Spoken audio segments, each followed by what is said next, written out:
Have you thought about becoming a pilot? Well, if you have, you're in the right place, because in this video we're going to be talking about 3 different ways you can become a fixed-wing pilot.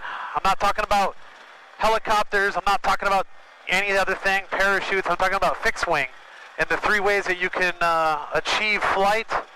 And also, there's going to be a huge giveaway. So if you're already a pilot, don't let that deter you from watching the video. Please watch it through. And we're going to be doing a great giveaway. The giveaway is a value of like $300, guys. So it should be pretty awesome. And I'm just letting this thing warm up. What I'm going to do is go over the first option for flying in the air. And then we're going to land and do the other 2 down here. I have a pretty good crosswind. It'll probably be a little choppy. But I've only got 1 flight in 2025. And it was a very short one. And also, I wanted to try out my ADS-B. I have it up here, and I have it on a Velcro, and I want to see how that works because my suction cup has been failing me constantly.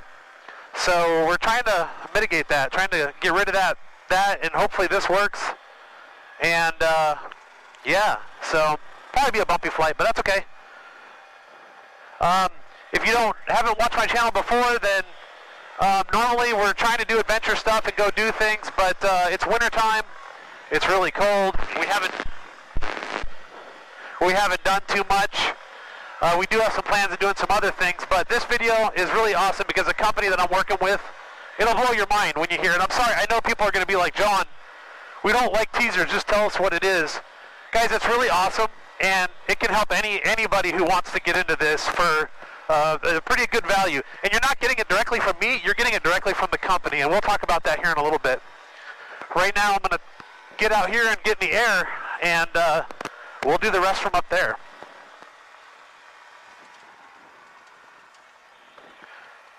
And Vakamu 6285 Bravos, going to back taxi runway 18, Vakamu. Looks like we do have a pretty good crosswind. It's kind of dealer's choice, but it's coming a little bit from the south, so we'll go this direction.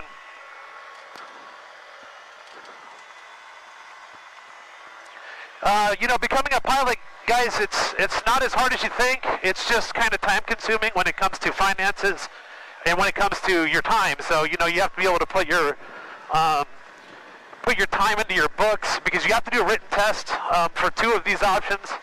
And it's not hard, guys. You can do it. You just got to know what's going on up there, you know. But I think this video is important because since I've been making these videos, I have had a lot of people reach out to me, and they basically say, hey, this is what I want to do. And oftentimes I'm like, well, why do you want to do it that way? Because there's other ways of doing what you want to do. And there's a lot of factors, which we'll talk about once we're up there. We're talking about age and what you aspire to do in the future. You know, how many people you want to have with you and all that good stuff. So we're going to talk about that. And I'm really excited to give this thing away. The company that I'm working with is way too big to be working with a YouTuber that's got 3,800 or almost 3,900 subscribers. Seems kind of ridiculous to me, but hey, I appreciate them, you know. Let me do my run up and we'll be on our way.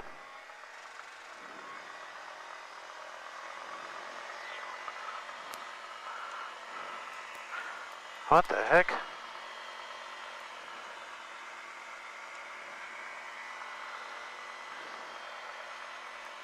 Whoa. Huh.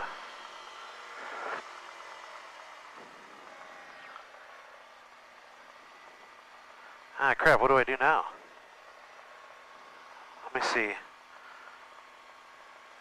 Alright guys, well this wasn't part of the video, but I just had a bad mag drop. So, let me see if I can run this higher RPM. It's weird because it was the opposite direction. Now if I was in a Cessna 172 or something, I would run the RPMs like high static RPMs. I'd pull the mixture, lean it out, and then go full rich, and then I would do another mag drop. So I'm going to do that. I don't have the ability to control my mixture because obviously we don't have that in this airplane. So I'm going to run this for a second and see if it's still doing it. Ooh, my goodness, and it is. I don't even know if this is going to be in the video now. Okay, well, let me think here.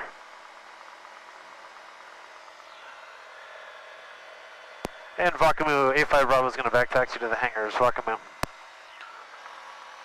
All right, guys. Well, I don't even know if this is going to be in the video at this point, but I'll just tell you guys what happened just in case it is. But I am... Let me do it one more time. Wow. Okay.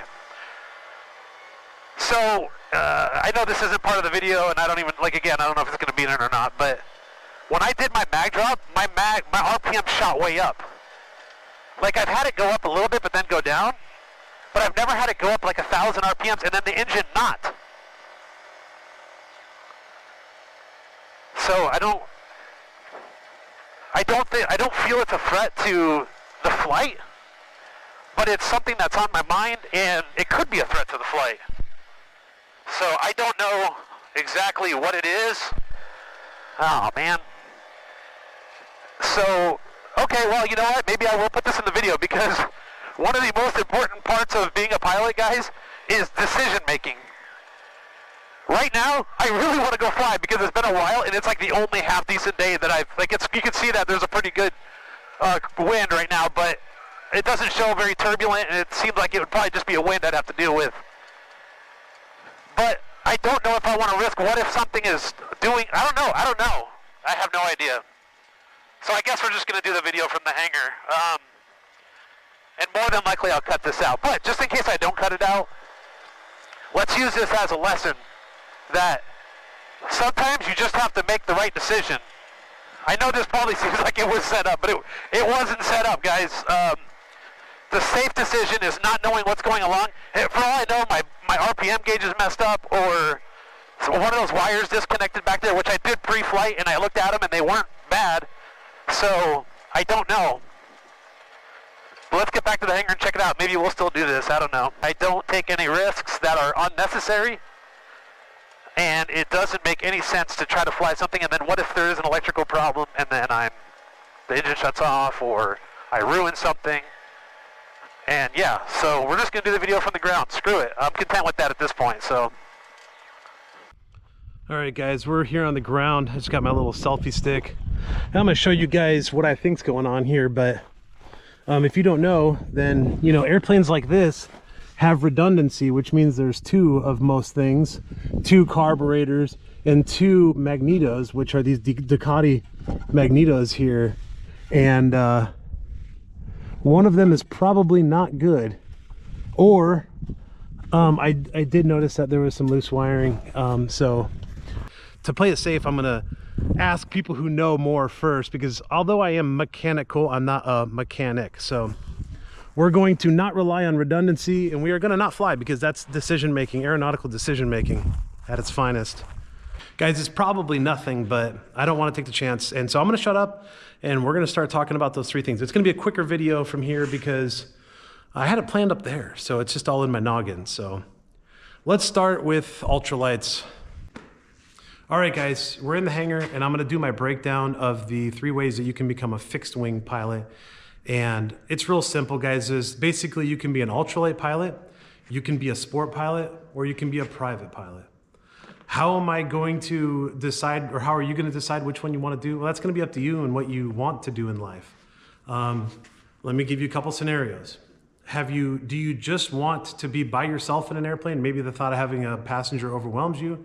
Do you just want to stay local during the daytime in nice weather, and get minimal training even though it's not required? Then ultralights are great because you don't have to have a medical, and it does have to meet some standards, which you can find in the FAR AIM book, which this is our Bible in aviation. So if you get a FAR AIM and you go to part 103, it's going to tell you the restrictions on the plane and you as the pilot. I know there's some debate. Well, if you're an ultralight, it's called a vehicle in here, not an airplane. But the way I look at it is, if the Wright brothers were pilots, then you're a pilot flying the ultralight, because you're doing way more than they were. And if you've controlled an aircraft solo, then you are a pilot, whether you're a student pilot, an ultralight pilot, or better. So The people I would lean towards ultralights are going to be people who, again, just don't want to do big flying with people. They just want to be by themselves. Just want to. A good example is a guy I was talking to has a farm, and he just wants to go check cattle. So he had talked to me about becoming a pilot, and with his age and his career and things like that, and the fact that he doesn't want to take anybody with him, it was like, why don't you just get a little Quicksilver or something, you know, a little single seat Quicksilver, something that fits in that Part 103. That really worked good for him. The next scenario is like a sport pilot. So a sport pilot is going to be somebody who just wants him or herself to have their loved one with them or one passenger. You're not going to be able to fly at nighttime. You're going to have some limitations for airspace, which that all is going to change with a little thing called Mosaic. So after Mosaic hits, it's going to open up the world of sport aviation a lot more. So a sport pilot license is actually probably a really good one to have if you don't want to pursue a career in aviation. The other things with the sport license is, well, I will say, talking about Mosaic and stuff, I've seen a lot of drama about politics online, about Mosaic, and I don't know what's going to happen, and I don't want to talk politics. If you put politics in my comments, I will erase them. There's a few reasons. I also, in the comments, if you put something super inappropriate, as a creator, I have to erase that because they actually hold that against us. Somebody had put something on there and they flagged me for it and I didn't see it and I went and looked. I'm like, okay, so I erased it. You can't say vulgar things or get into political arguments and stuff. If someone says the wrong trigger word, then it makes my channel look bad. So anyways, in politics, obviously, you have to rely on the government and the FAA to make these decisions for things like Mosaic. So if they get put on hold, that might get pushed back. I don't know. I'm not talking politics. So, and please don't talk politics to me. So with that being said, a sport license is definitely good if that's the route you want to go. And again, it is going to open up a lot more here in the near future. So then the top of the pyramid would be a private pilot. A private pilot is something you're going to want to get if you want more than one passenger.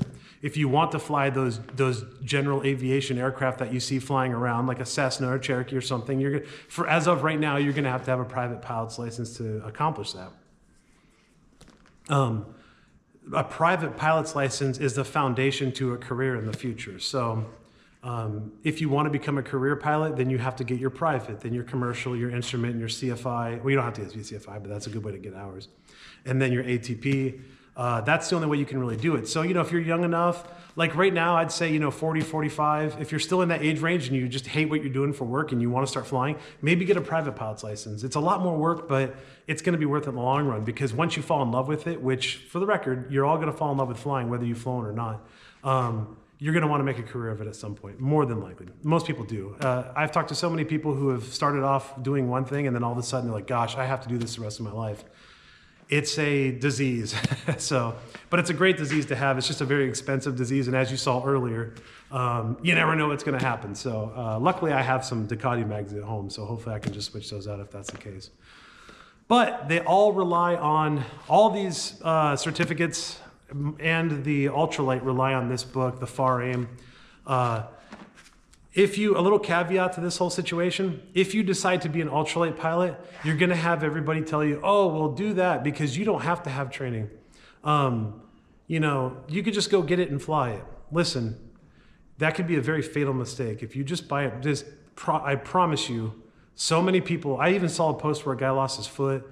I've seen many where people died. Even in really high-end built ultralights like the Aerolite 103, a few people have died in that. You could just, if you don't know what you're doing and you don't have adequate training, you could be dead very quickly and very highly likely on your first flight. And I'm not saying that to scare you away from it. I'm saying that to scare you into training because not just because for the record, I'm becoming a CFI here really soon, but this has nothing to do with that. This has to do with just overall aviation safety. So, get training, okay? Training is very important. With that being said, let's get into the giveaway because I think you guys probably have a general idea just based off my hat and the fact that I'm carrying this waterlogged book around because it got wet in here. So, all right, guys. So the giveaway is boom. It is a Gleim package that is going to do your pilot training. And the cool thing is, it's not this one. This one is actually my buddy Tommy's that you guys saw in one of the videos where I flew with my friend. Oh, probably the most amazing flight I've ever been on. I will tell you that, because you're just like a bird. You really are. You're like a bird. Where we were really close to max weight, that video. This is actually his, and I'll be taking this to him here soon in the next few days. But what you are gonna have the opportunity to get is either a sport kit or a private pilot kit. If you are going to be flying ultralights, I suggest that you get the sport kit. If you are going to be a private pilot or a sport pilot, or excuse me, a private pilot, then you have to get the private pilot kit. So down in the bottom of the screen here, I'm gonna have a business card there, and that's Cambry over at Gleim, and it is called Gleim. One of their mottos is climb with Gleim, and they did that on purpose, I think, because I even grew up for years calling it Gleam. And like as a kid, like I did started my training in the early 2000s, and I remember Gleam, Gleam, Gleam. And I had all the Gleams, and like Gleam used to make tapes and CDs and DVDs and all that stuff. But I always liked the books. As a matter of fact, I remember being a youngster, you know, both my parents were pilots, my dad and my stepmom. And so I'd always see these Gleim books laying around, and as a youngster, opening them up, seeing all the different things and pictures about how airplanes fly and stuff, and I remember always being super intrigued with them. So the fact that now I have the opportunity to give something away from them, a company that's been in business since long before I was even born, is absolutely awesome, and it's an honor. So what I'm gonna do for you guys is a quick unboxing and show you what you will get with this. But what I want you to do is in the comments, put Gleim. Put Gleim, and maybe put sport or Gleim private. It doesn't matter to me which one you get. If you win, you win. And you won't get it from me. You'll actually get it from Cambry at Gleim, which is the card that's down here in the corner. And if for some reason you didn't win it and you're still looking to get into flight training, give her a call directly. Tell her I sent you. She'll give you a little bit of a discount. And it's very important. So again, even if you're an ultralight guy, get the training. It'll be worth it. You know, you don't want to be, one way I like to describe like an ultralight flying around in airspace is it's kind of like a kid on a power wheel in the highway. Like there are other airplanes flying around, you know, and I'm not trying to degrade it, because being an ultralight pilot is great. I think it's awesome, but you definitely have to know what you're doing. You need to get some training, because you're going to be up there with other airplanes. Just the other day I was filming and a jet flew right over, literally at the altitude a ultralight would be at. So the last thing you want to do is be jet food, right? So all right, guys. Also, before I open this box, I have these stickers. Actually, I think I have one right here. Look, I have these stickers that are smaller. And if you want one of these, I really appreciate it, because all someone has to do is take a picture of that and it takes it to my YouTube channel. But if you want one of those, send me an email to aviationadventureboys@gmail.com with your address, and I will send you one, no cost, because it helps me out too. So it's pretty awesome. So it's Gleim time. Climb with Gleim. Also, guys, Gleim was featured on Viewpoint with Dennis Quaid. It's a little program he does. It's a very, very, very reliable training guide. Like, see, look at this, Gleim Aviation. Educate, advance, and elevate. And actually, I think they've changed their logos a little bit now, so it's like Climb with Gleim, and there's some other sayings. But what it comes down to is, yes, you can take tests and you know the answers to the questions, like rote memory, where you just remember the answers. But this is aviation. You have to know the material. And so that's why reading the books and doing the online ground school is a great idea. So in the bag, you're going to get a flight bag. You're going to get, I haven't actually gone through it all, so I'm doing it as I do it, a training record. This one's for a sport pilot. So that's a training record log, so you can keep track of your training. You're going to get a flight computer, an E6B. Everybody has to have that, but after you get done with your training, you can kind of make it a wall piece. Then, don't tell anybody I said that. Then you can get a plotter, which you're going to need so you can plan your cross-country trips. It's going to come with a, let me make sure the camera's there. It's going to come with a far aim, which is, again is our Bible. I showed you mine. It's going to come with, I'm assuming they all come with this, a logbook, so you can get started logging hours. It's going to come with a flight maneuvers. So this is going to be the book for your practical tests. So when you actually go to the DPE, that you're going to have to kind of make sure you have all that stuff covered. It comes with the sports syllabus. So you and your instructor will get together and go through the syllabus, and you'll follow the guidelines in there. When I become an instructor, this will be my syllabus. When I become an instructor, my students will have this kit. So that way we can be organized and do what we got to do to stay organized and make sure that our training is adequate. Also, it comes with a pilot handbook, which every pilot has. It's another Bible of aviation. And then it comes with the FAA Knowledge Test Prep. So obviously, this is learning the information, but this is also the book that when you take your written test, you're gonna know the answers based off of this book. And so many people rely on rote memory, and I'm guilty of it too. When I did my private pilot training, I was so nervous about taking my test that a couple days before I went to take my written test, I really got online and started doing just practice test after practice test, to where I was really it was in my brain, like every little thing. But then you have to ask yourself when you're reading those questions, like, do I actually know the answers to these questions? So now that I've been working on becoming a CFI, guilty admission, I ran into some stuff that I'm like, I think I kind of just skimmed through it because I didn't see it as important. But everything in aviation is important, and I'm looking at it from a different perspective now that I want to become a CFI. And so I hope that you guys take it seriously too. And I really hope that you guys enter to win this kit. And again, it's not this kit, it'll be the kit that Cambry sends you. And if for some reason you don't want to do this and you just want to buy the kit, and again, reach out to her. She will get you hooked up, get you a discount, all that stuff, and you're gonna love it. It's great. They also have, on top of all of this stuff, guys, you get online access to, actually the sheet's not there, but you will have all of this information on a website where you can digitally interact with your book. I personally prefer to use the book and then default to the digital. Me, I like to hold the book and I like to read it. So when I was on the website to get my endorsement for FOI, I did most 90% book, and then I would go over and then do the study guide online so that I could get my endorsement. That's the only way you can really do it. But again, everybody learns differently. So don't put learning to the side. Make sure that you are adequately learning these things if you're going to become an aviator, even if it's to an ultralight or even if it's to an airplane. My airplane requires a sport license because it's 2 seats and a plethora of reasons. I'm a private pilot, so mine covers the spectrum all the way down. Yeah, so if you haven't yet, guys, like, share, subscribe. Go down in the comments and put the word Gleam, and then tell me whether you're going to want to be a sport, whether you're going to fly ultralights, whether you want to become a private pilot. And what I'm probably gonna do, guys, is old school. I think I'm literally gonna cut the names out, like write them down, cut them out, and put them into a hat or something, and then pull it like live on YouTube.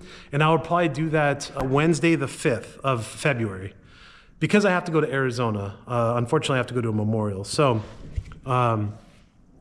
so Wednesday, February 5th, I will probably go live, and I will just draw it from a hat. I know that seems old school, and you guys are like, it's 2025, why are you doing that? Well, the reality is, every time I've entered a thing, and then they do the little digital wheel, I just feel like it can be controlled. So if I go live, and I put them all in a hat in front of you guys, and then pull it out, then it seems legit to me. If you have any other suggestions on how I do it, then put it down in the comments. But on Wednesday the 5th, I will announce the winner. That gives us a week and a half for people to see the video and to enter the giveaway. And yeah, guys, I wish you luck. And again, I appreciate your guys' support. Without the channel, without you guys subscribing, liking, and commenting, I couldn't even be doing this. Glime wouldn't even give me the opportunity to do this if it wasn't for that. So, and yes, it is Glime, guys. The Glime like rhymes with Glime, Glime rhyme, climb with Glime. It is not Gleam. If you want to argue with me, just call Cambry and she'll tell you about it. Her number's right here. So, all right, guys, I appreciate it, and we'll see you on the next one. The next one will probably be that Wednesday.